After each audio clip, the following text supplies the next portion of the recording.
You might have probably been in a situation where you have to pause for a while and think of what you're going to say next, right? And there are times that when you're not sure what to say, you kind of need some time to think of a right word or a few seconds to plan your next sentences, right? Well, luckily, there are many English phrases that you can use for delaying, and that's what I'm going to share with you in this video.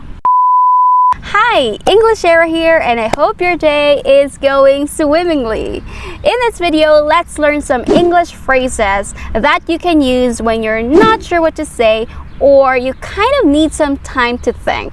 But before that, make sure to hit that subscribe button and the notification bell so you won't miss any of my videos.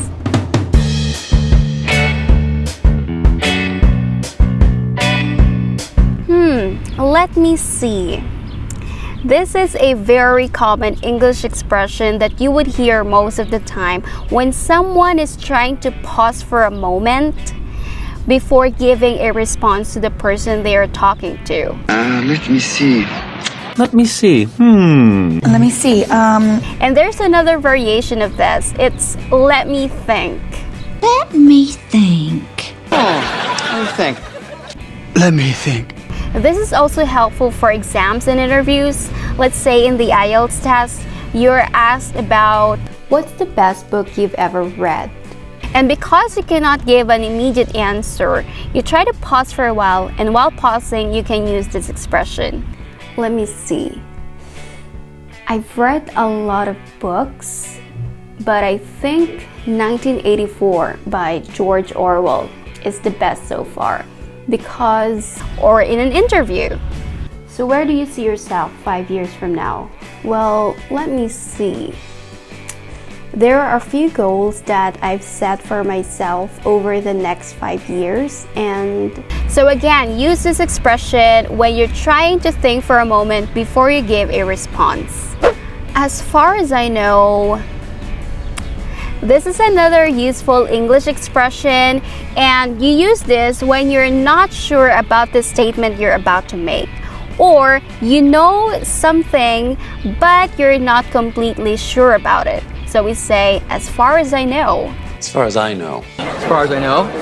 As far as I know. So when you're in a conversation and someone asks you something you're not completely sure about, you're going hiking this weekend, right? Yes.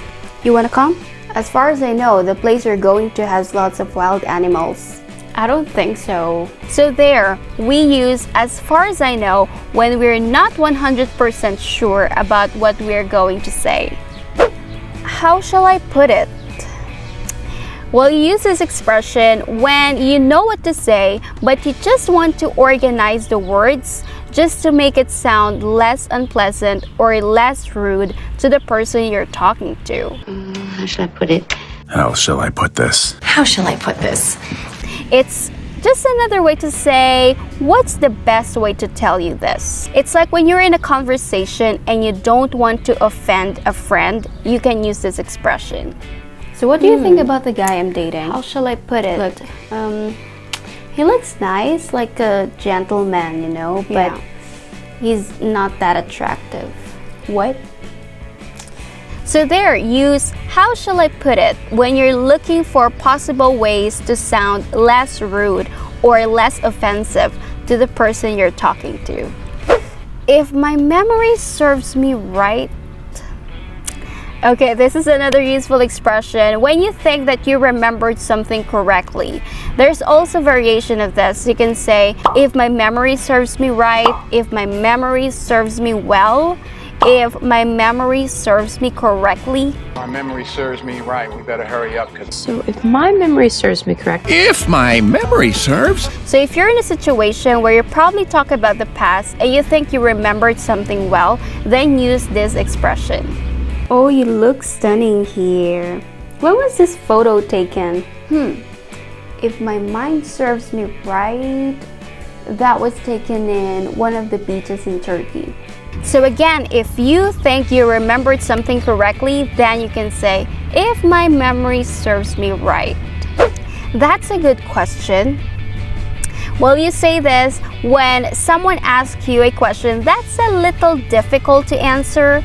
And when you say that's a good question, you're giving yourself a little more time to think of a response to that question. That's a good question. That's a good question. That's a good question. So when someone asks you a question and you cannot give an instant or immediate response, use this expression. I have a homework question here. What's the square root of 169? That's a good question. That's why I'm an English teacher, right? But it might also sound impolite when you use this inside the classroom, especially when your teacher asks you a question. So better use this when you talk or when you're in a casual conversation, just like when you talk with your family or with your friends or even your classmates. There you go. These are some English phrases that you can use when you're not sure what to say or you're thinking of a response to the person you're talking to. Which of these expressions seem helpful to you? Let me know in the comments. And I hope you found this video helpful, so please hit thumbs up, share this video with your friends who want to learn and improve their English, and please subscribe to our YouTube channel for more English lessons and tips. And I hope to see you soon on my next video.